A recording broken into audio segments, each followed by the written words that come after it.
Grab your popcorn and soda, and let's ready to watch our latest movie recap on Popcorn and Soda. Subscribe our channel and hit that bell icon, so you never miss an update on your favorite channel. Story begins with William Morrison. He is a young depressed writer with nothing to live for. So he decided to kill himself, and he's tried to do so many times to no avail. Something always gets in the way of his efforts. One evening he's decided to jump off a bridge, but he continues to stand on the edge, hesitating. He suddenly heard a man's voice coming from the shadows, offering him to push him and asking if he can watch. But William sends him away, and the mysterious man leaves after giving him his card.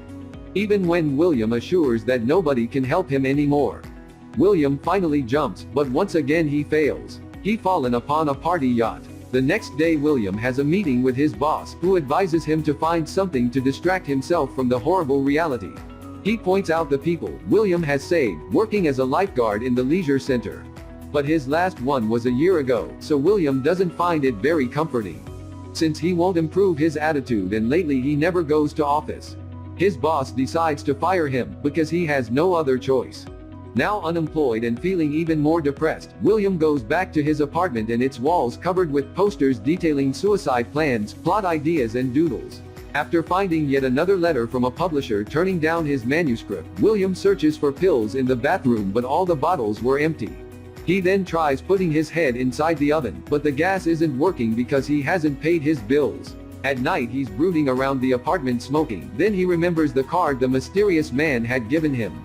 He finally takes it out of his pocket and is surprised to find out the guy isn't a psychologist but an assassin. So he confirms a meeting for the next day. In the morning William goes to the cafe. He meets Leslie O'Neill, who doesn't look much like an assassin because of his age and the turtleneck. After scolding William for arriving 7 minutes late and judging him by his look, Leslie asks him how he can be sure he is truly serious about this.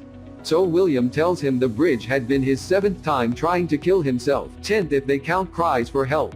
Previous attempts included hanging himself, but the lamp broke and he just fell. Gassing, but the car wouldn't start. Alcohol and pills, but he would just throw up. Electrocution, but he only managed to lose power and walking on the main road. But the car that hit him was an ambulance and immediately saved him. He has experienced so many near-death scenes. He wrote a book about it, but nobody will publish it. Leslie decides to accept his case, especially since he needs to fill his quota. This is why he hangs out around bridges and cliffs to help people kill themselves. He gives William a brochure to choose how he wants to die. And William chooses to get hit by a car while saving a kid. But it's too expensive for his budget. He only has $2,000 and for that he gets the most basic option, shot to the head, quick but painful. William accepts, and signs the contract before Leslie explains to him that he must pay up front by transferring the money to the account owned by the Guild of Assassins. And if he isn't dead by the end of the week then he gets his money back. After their meeting is over, Leslie takes the contract to the central office and asks for a weapon.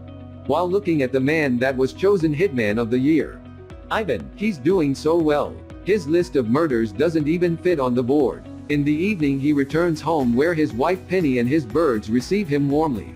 They have a very domestic dinner together while Penny tells him about her needlework. William transfers the money to the guild's account, then writes a suicide note that he puts in his pocket for whenever they find him dead.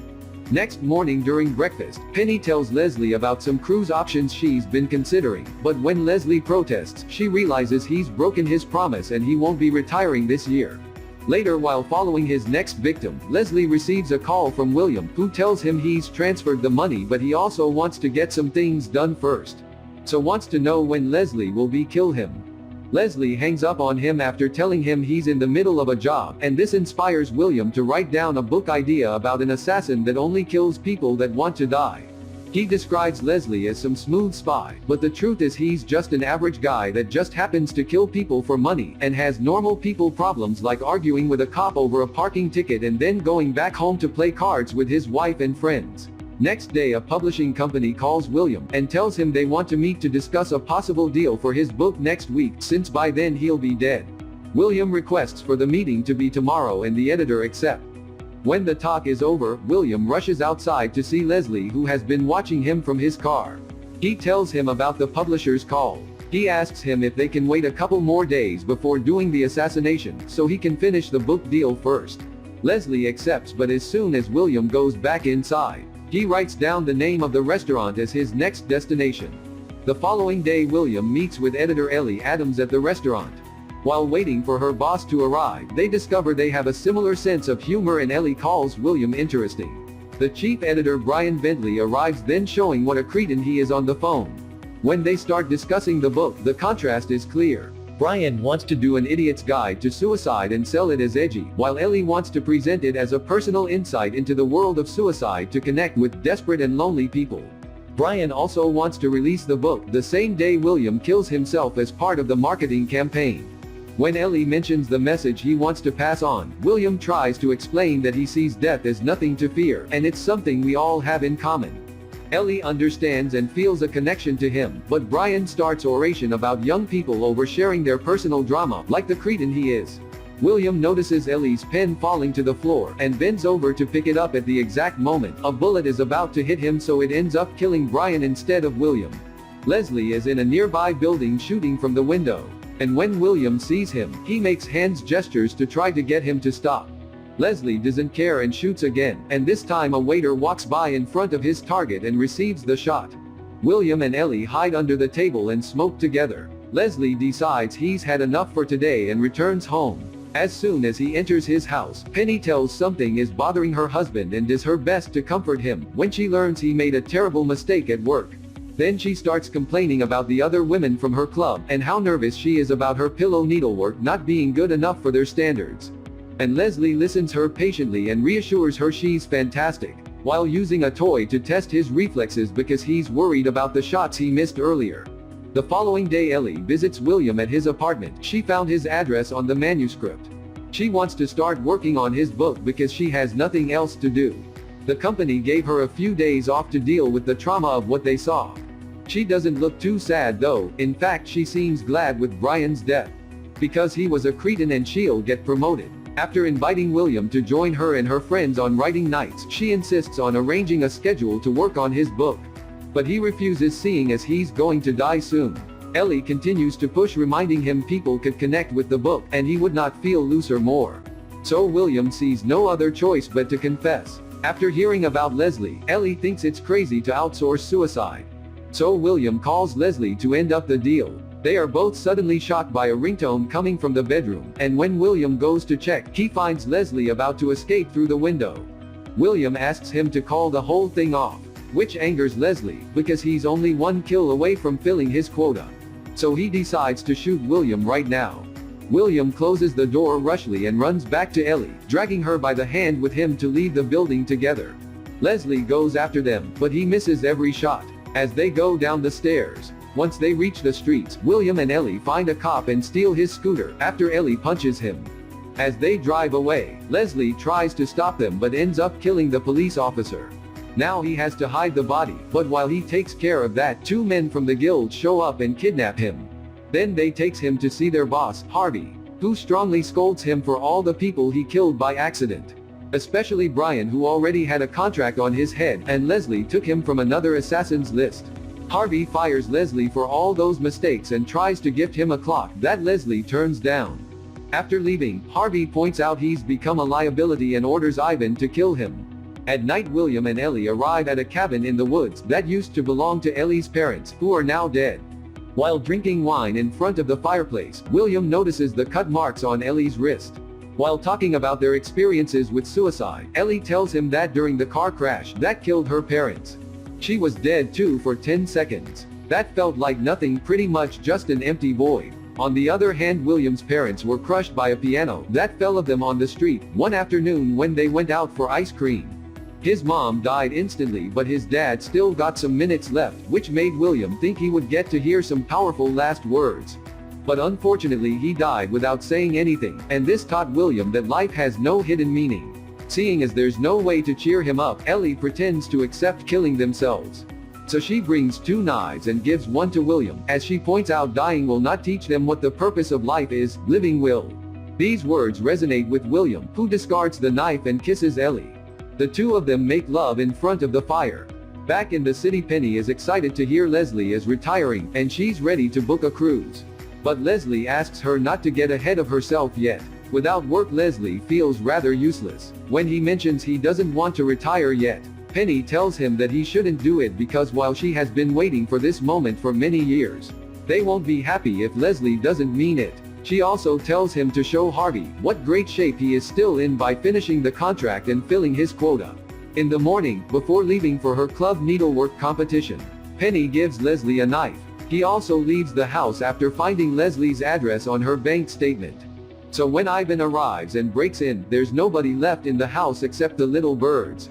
But that is enough for him to get an idea. William and Ellie have breakfast together, while Ellie points out all the logical holes in William's first choice of death, saving a kid from being hit by a car. Afterward, they go out for a walk, and when they return to the cabin, Leslie is waiting for them there with a gun. William tries to explain that he wants to live now, but Leslie doesn't care. He has a contract to finish him. He raises his gun and is about to shoot William when his phone rings. The first time he ignores it, but it keeps going. So he has no other choice than to pick it up. It's Penny calling to tell him their house was broken in and their birds were killed. This leaves Leslie quite shaken. So when he finally snaps out of it and tries again to kill William, he's interrupted by Ivan, who enters the house and shoots him on the spot. Ellie and William think Ivan came to help, but then he turns his gun at them and gives Leslie's weapon to William, ordering him to shoot himself or he'll kill Ellie. The idea is to make it look like William was the one to kill Leslie and then himself. But Ellie points out that for this work he would need Ivan's gun, not Leslie's. Ivan exchanges guns with him, and after telling Ellie he hasn't thought about killing himself since he met her, William puts the gun in his mouth, ready to shoot. He's saved just in time by Leslie, who suddenly stands up and kills Ivan by stabbing him with a knife Penny gifted him. Then crushes his head repeatedly for killing his birds. Ivan's shot had only grazed his ear. However, even after all this, Leslie insists on having to kill William. Ellie takes the second gun and aims it at him, telling him to back off, but Leslie reminds them he can't because he really needs one last kill to fill his quota. Then Ellie gets an idea. They can make a new contract and say they've hired Leslie to kill Ivan, paying him by using the money William had already transferred for his own death. Leslie accepts and he writes down the contract on William's suicide note since he won't need it anymore. They threw Ivan's body in the river before they return to the city. As soon as Leslie arrives at his house, Penny rushes to hug him since she had been worried about him. She tells him the exciting news. She won first prize for her needlework. After that, they're having dinner together when the doorbell rings. It's Harvey, who wants to hear an explanation of why Ivan is dead but William isn't. Leslie shows him the new contract and tells him about the money, which means he's filled his quota. This starts an argument about if Leslie was retired or not and if he could even take or finish contracts, which ends with both men pointing their guns at each other under the table. Their little confrontation is interrupted by Penny, who has come back to show Harvey the cushion she made. The design is a pair of birds that made for life and grow old together, and when one dies the other tends to die soon after. She thinks the way they need each other is a saying, and these words resonate with Leslie, who doesn't stop Penny from taking the clock Harvey brought and talking about the cruise they'll be going on in the future. After seeing as Leslie has finally accepted his retirement, Harvey says his final goodbye and leaves, giving Penny the privacy she needs to tell Leslie she isn't sorry for what she just did. She knows Leslie loves his job, but she thinks he's much more than just an assassin. Leslie tells her he doesn't know what he would do without her. Few months later, William and Ellie are walking through the park. Ellie tells him his book about an assassin was approved by the higher-ups and they'll be publishing it soon.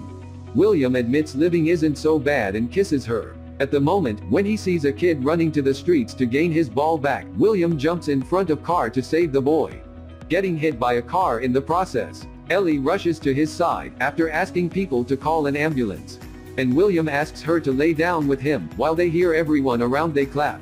William calls it the perfect moment for him. Thanks for watching. Please subscribe our channel and hit the like button. See you till next video.